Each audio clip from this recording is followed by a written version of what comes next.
Okay, members, we're now in public session and I'd like to welcome everyone to today's public accounts meeting. I've received an apology from Mr Poots. Is members aware of any other apologies?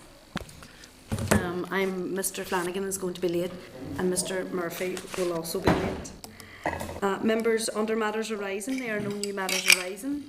Item agenda 4 in relation to correspondence. There is no new correspondence.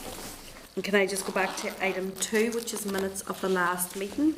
If members are content with the draft minutes, I'll sign them into the record. Agreed? Yeah. Okay, members, agenda item 5 is a briefing from the Carnegie Trust. I'd like to welcome members into the room. They're here.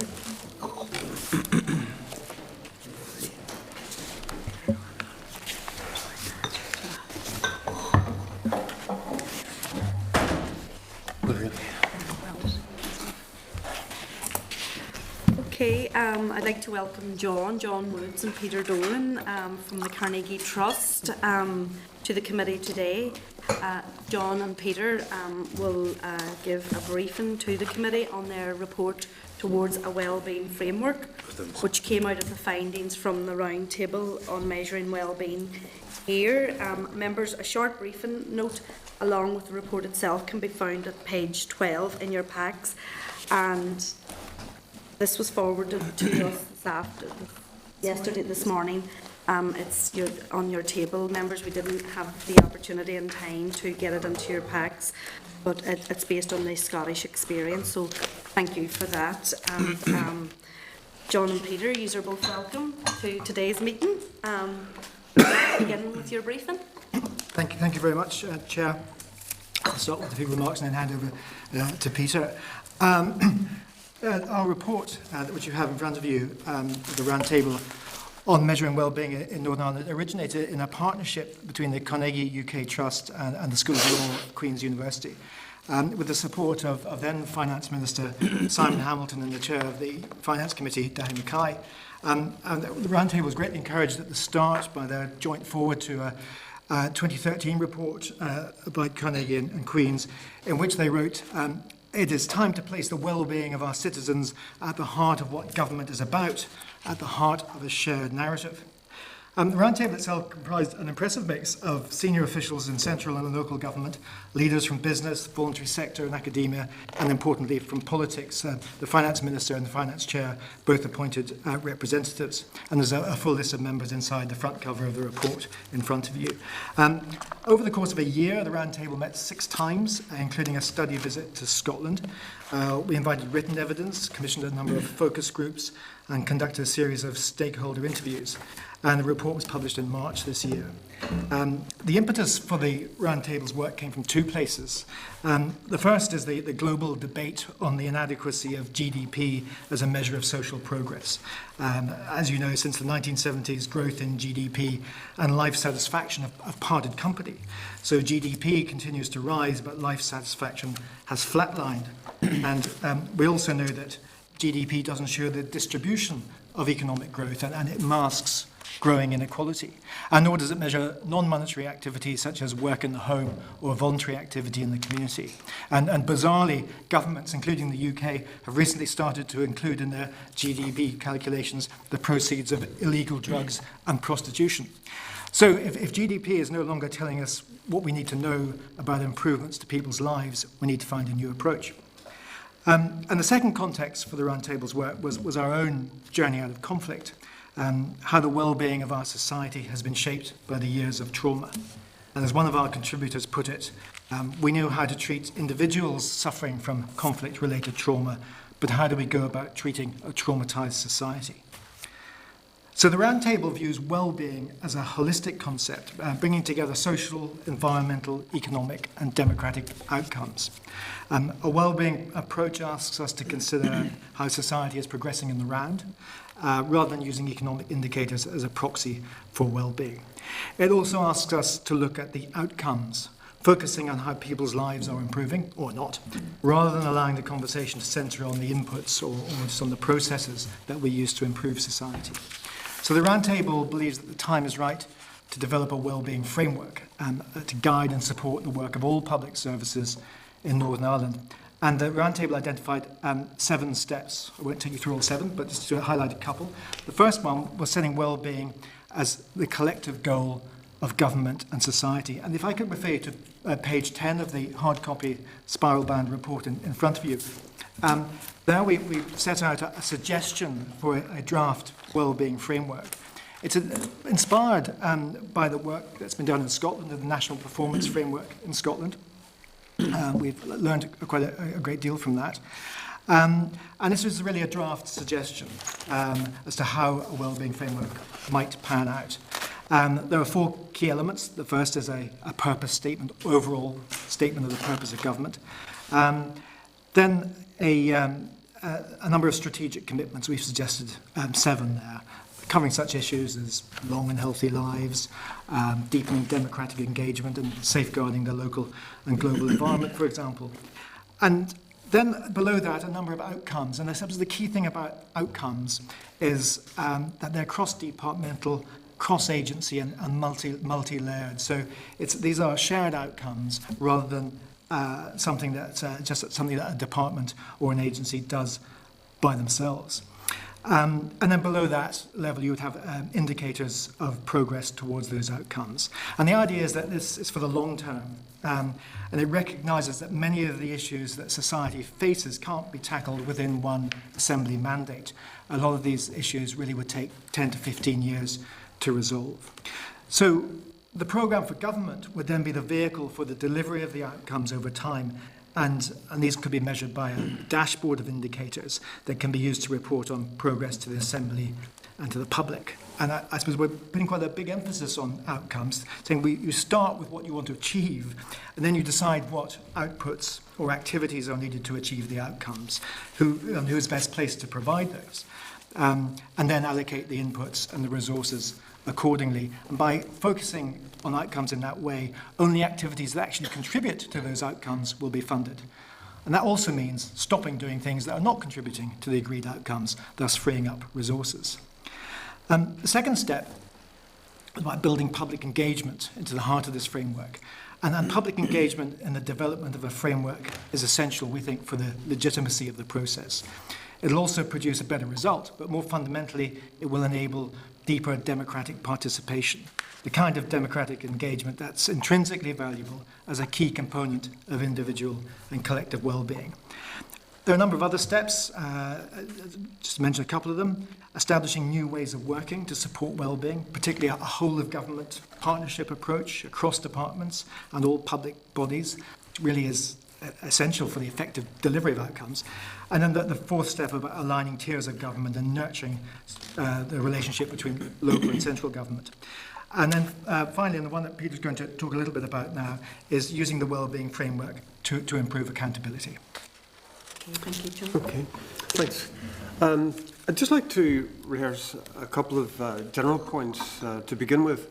I think the well-being piece and insofar as we've borrowed a little bit from the work of the Scottish Government, is about establishing an overarching narrative and sense of common purpose for government. There are 5 high-level objectives that provide a steer, if you like, across the departments. And when we met as a round table and began to think about some of the inspiration of the dashboard model and the outcomes approach adopted by Scotland, much of the attention and the conversation really turned to how we do that. It was really about how you establish a more collaborative approach across departments, how you begin to engage with a much wider policy ecosystem, if you like, including the citizens, think tanks, beyond departments, so that you begin to draw value from more collaborative approaches, more preventive approaches, but also begin to reimagine the predicaments, the problematiques that face any modern government. I think one of the points that we want to make is that while there are local departure points for this conversation around emergence from conflict, democratic development, citizen engagement. This conversation also speaks to the nature of the very complex policy dilemmas facing modern governments who are finding that they can no longer deliver solutions in a traditional top-down command and control style. They require conversations about values, ethics, as well as technology, society. Okay. So anyway, we feel that the audit functions of government can set the tone and also reinforce some of the transformations that would be required in terms of public sector delivery and more collaborative working. And we'd like to see the PAC and the Audit Office leading the charge in trying to stimulate new ways of working across the public sector and identifying those practices and skills and new levels of confidence that would be required to work more effectively. And this is about not simply technocratic issues, it's about beginning to discover the need to return to a sense of purpose, return to the intention behind many of our policy agendas. And it might even be time we talk to senior civil servants, and you might even want to consider that it's time to think about some innovations around pilot approaches that would imply collaborative working. And Sorry, that looks like it's the alarm, is Sorry, it? Peter, to interrupt you, but I think that may be a vote. Oh, I see. All right. You would do it, I right? think that's the 5-minute warning that the Assembly will be sitting at 25 past 2. Oh, really? Sorry. Yeah, Thank it's you, suspended Roy. for lunch. All right. Right. Well, it's good to have a deputy speaker. Just I was in the chamber, that's it. They suspend it until We 25 weren't, past I 2. wasn't aware it was suspended for long. I was I had to give. working. Okay, sorry for that interruption. Peter, Okay, continue. so we were just saying that there may be opportunities to already explore some pilot approaches to these collaborative ways of working to deliver outcomes. I see the outcomes approach has already been referenced in the agreement published yesterday. So it does look as if the programme for government, the architecture of the programme for government is beginning to lean in that direction. So there'll be opportunities to test those ideas and test the readiness of the public sector to deliver. And of course, there are challenges around budgeting and scrutiny. It's not easy to begin to design scrutiny or redesign scrutiny around outcomes, because you're talking about measuring contributions and making the distinction between attribution and contribution. Just to some of our recommendations for targeting the scrutiny process, we, just as they've begun to do in Scotland, as you'll see within the scorecards, the examples that have been distributed, the outcomes can lend themselves to a very neat form of reporting. So scorecards are now used by the committee system in Scotland to get a nice snapshot of the direction of travel. And all of these scorecards refer back to that overarching narrative, those high-level objectives, so that each committee can get a sense across the piece of their particular piece of the jigsaw.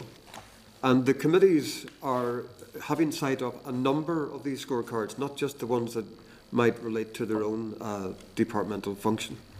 The other thing that's happening that we would suggest that you might look at is the way in which the executive now lays an annual report based on these outcomes before Parliament, so that there's a debate each year to track the direction of travel, get an opportunity to check in on the progress or otherwise based on the outcomes and the supporting indicators.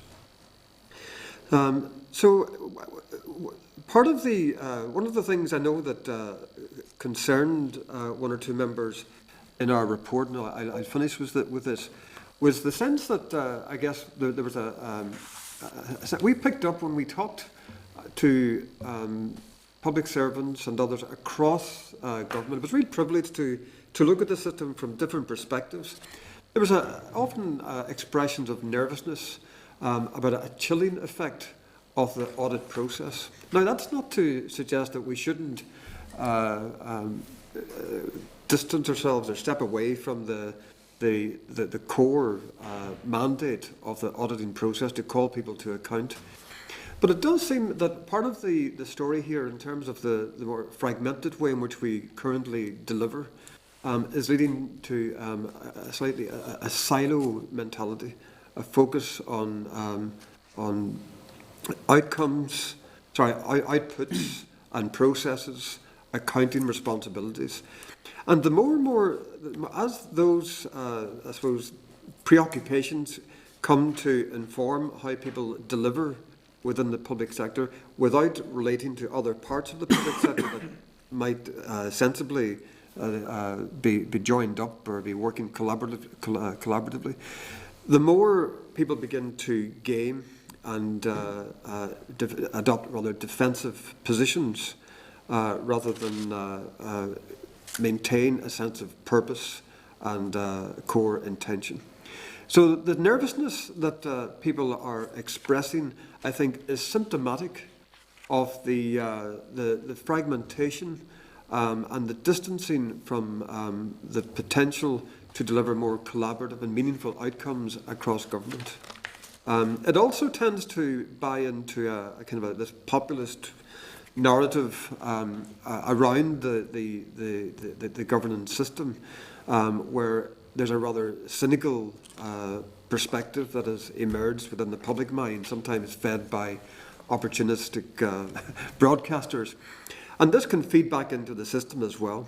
So this is an opportunity to actually rise above that, to identify why that sense is symptomatic of the fragmented way in which we currently deliver policy, and maybe challenge some of that cynicism, both substantively and through the media as well. So that's my contribution to this. Okay, thank you, Peter, for that. Peter, I'll ask a few questions before I allow members in. Just in relation to the work that we do here in Madam Chairman. Okay, right, thank you. Just in relation to the work that we do in the public accounts, can you be more specific and maybe highlight the key areas and recommendations of the framework that we as a public accounts committee should focus on, and how can the framework have an impact on our committee, so that we can work and hold departments and public bodies to account within our specific remit of ensuring value for money and protecting the public purse? Yeah, I think the shift towards an outcomes approach raises, I suppose, challenges and opportunities for more effective delivery, but it raises